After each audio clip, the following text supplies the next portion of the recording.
এরপর অভি আর আরোহী পাশাপাশি পাহাড়ি রাস্তা ধরে হাঁটতে থাকলো। আরোহী চারপাশটা দেখিয়ে দিচ্ছিল আর জায়গাগুলোর বর্ণনা দিচ্ছিল, কিন্তু অভি শুধু মুগ্ধ হয়ে আরোহীকে দেখছিল।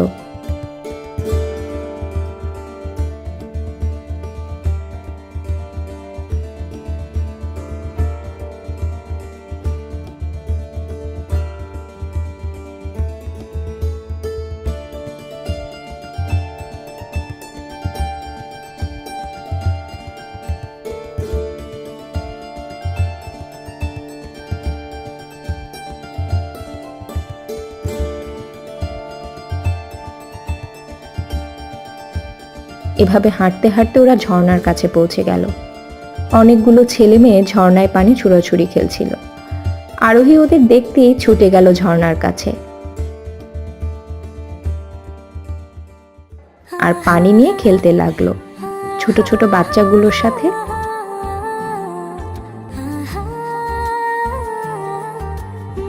অভি দূরে দাঁড়িয়ে সেই দৃশ্য উপভোগ করছিল আর ভাবছিল, মেয়েটা এত সরল বাচ্চাদের সাথে কেমন নিজেও মিশে গেছে।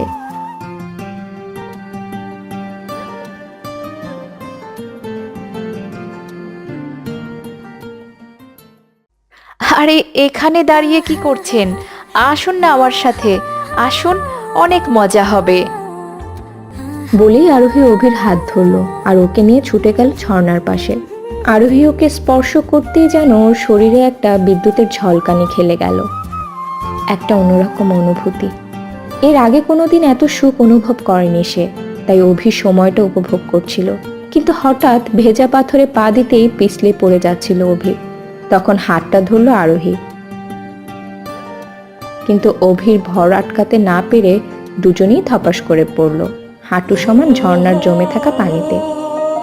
অভির বুকের উপর আরোহী, ভেজা চুল বেয়ে টপ টপ করে পানি পড়ছে অভির মুখে, কিন্তু অভির সেদিকে কোনো খেয়ালই নেই।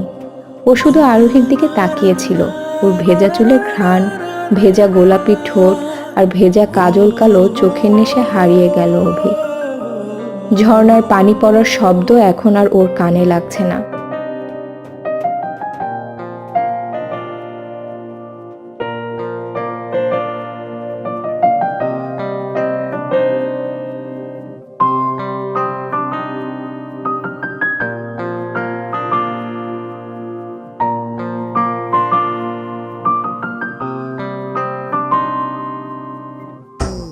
আরোহী উঠে দাঁড়ালো পানি থেকে, আর অভি হকচকিয়ে গেল আর পানি থেকে উঠে এলো।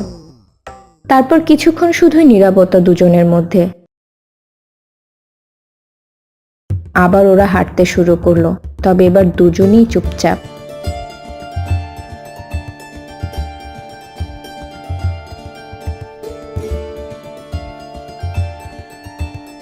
হাঁটতে হাঁটতে কিছুক্ষণ পর প্রাসাদের কাছাকাছি এসে অভির রাতে ওর দাদার এঙ্গেজমেন্ট পার্টিতে আসার জন্য অনুরোধ করলো আরোহীকে। আরোহী শুধু মাথা নাড়িয়ে সায় দিল আর ছুটে চলে গেল। অভি আরোহীর ছুটে যাওয়া দেখতে লাগলো অপলকে। পরক্ষণেই একটু মুচকি হেসে প্রাসাদে ফিরে গেল। সূর্য অস্তমিত। পাহাড়ের খাদের ধারে দাঁড়িয়ে আছে আরোহী আর আনিতা, দ্বিতীয় খুনিকে শাস্তি দেওয়ার জন্য। নতুন মায়াজাল বুনছে দুজন। দ্বিতীয় জনকে আজ রাতেই শেষ করব। আমাদের হাতে বেশি সময় নেই। নাগমণি প্রকাশ পাওয়ার আগেই প্রতিশোধ সম্পূর্ণ করতে হবে আমাদের, কারণ দীর্ঘ 23 বছর পর নাগমণি আবার প্রকাশ পাবে রাঙামাটি পাহাড়ের চূড়ার মন্দিরে। না জানি কত শতরূরা অপেক্ষা করে আছে সেই দিনে নাগমণি চুরি করার জন্য। তাই যত তাড়াতাড়ি সম্ভব আমাদের প্রতিশোধ সম্পূর্ণ করে শুধু নাগমণির পাহারা দিতে হবে। বুঝতে পারছি। আজ রাতে কি করতে চলেছিস? আজ রাতে তো ধামাকা হবে, অনেক বড় ধামাকা। অনেক সিংহানিয়া তৈরি হয়ে নে নিজের মৃত্যুর জন্যে। আসছি আমরা তোর মৃত্যু দূত হয়ে। কিন্তু আজ পার্টিতে তো অভি তোকে যেতে বলেছে। তুই যদি অভির সাথে থাকিস তাহলে তোর পরিকল্পনার কি হবে? দ্বিতীয় খুনিকে শাস্তি কিভাবে দেব আমরা? পার্টিতে তো আমি যাবই, তবে আরোহী হয়ে নয়, অন্য কেউ হয়ে। তাই অভিকে দেওয়া কথা রাখতে পারবো না। বেচারা অভি অনেক আশা নিয়ে নিমন্ত্রণ করেছিল আমায়। ওর মন ভেঙে যাবে। যাবে তো যাবে, তাতে আমাদের কি? আমরা আমাদের লক্ষ্য থেকে সরে যেতে পারবো না। আমাদের আসল উদ্দেশ্য হলো অন্তরার খুনের প্রতিশোধ নেয়া। তাই তোর এখন অভির কথা না ভাবলেও চলবে। আচ্ছা, তুই আমায় একটা কথা বলতো, তুই আর অভি একটু বেশি পরস্পরের কাছাকাছি আসছিস নাকি? দেখ, তুই ভুলে যাস না অভিকে।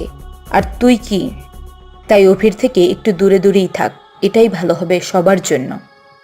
আমি জানি তুই কি বলতে চাইছিস, তবুও কেন জানি না আমার অভিকে দেখলেই কিছু একটা হয়। একটা অন্যরকম অনুভূতি হয় আমার মনে। মনে হয় যেন অভি আমার খুব চেনা, খুব কাছের কোনো প্রিয়জন। আমি জানি না আমার সাথে এসব কি হচ্ছে, কেন হচ্ছে। তবে কি আমি সত্যি অভিকে... চুপ, একদম চুপ। এর আগে আর একটাও শব্দ উচ্চারণ করবি না। এসব কি বলছিস তুই? এত তাড়াতাড়ি ভুলে গেলি অন্তরার সাথে কি করেছিল এই মানুষেরা? মানুষদের কখনো বিশ্বাস করতে নেই। এরা বিশ্বাসের বদলেই প্রতারণা উপহার দেয়। তাই তুই আর কোনোদিন এসব বলবি না। হ্যাঁ, তুই ঠিক বলেছিস। মানুষেরা বিশ্বাসের যোগ্য নয়, তাই এই সম্পর্ক কোনোদিনও পূর্ণতা পাবে না। একজন মানুষ আর একজন নাগিন কখনোই এক হতে পারে না, কখনো না। রাতে পার্টিতে যখন সবাই আনন্দ করছিল তখন অভি শুধু মন খারাপ করে বসেছিল। আরোহী ওকে কথা দিয়েও কেন আসলো না, এটা ভেবেই মন খারাপ করছিল অভি। তখন সেখানে অনু এলো। দাদা, তুই এখানে বসে আছিস আর ওদিকে শুভদা এখন সায়নী বৌদিকে আংটি পরাবে। চল চল, দেখবি চল। না রে, আমার ভালো লাগছে না, তুই যা। কেন যাবি না শুনি? আচ্ছা, তোর কি মন খারাপ? কি হয়েছে রে, আমায় বল না। আরোহী কথা দিয়েছিল আজ পার্টিতে আসবে, কিন্তু এখনো এলো না। মনে হয় আসবে না। তবে আমায় আগে বললেই পারতো আমি আসবো না, তাহলে তো আমি এত আশা নিয়ে অপেক্ষা করতাম না, বল। ও, এই ব্যাপার। মনে হয় ওর কোনো সমস্যার কারণেই আসতে পারেনি, নয়তো ঠিক আসতো। আমি ওর চোখে তোর জন্য ভালোবাসা দেখেছি, বুঝলি? আর তুই কি বলতো, একটা ফোন কর ওকে, তাহলেই তো জানতে পারবি কেন আসেনি। ফোন করব, কিন্তু নাম্বার কোথায় পাবো? ওর ফোন নম্বর তো আমার কাছে নেই।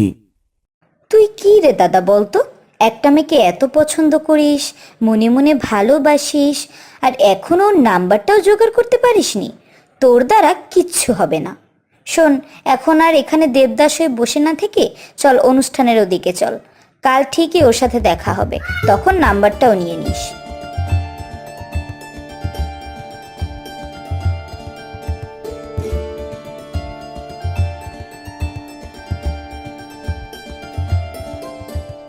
অনেক সায়ক আর আকাশ ওখানেই ছিল।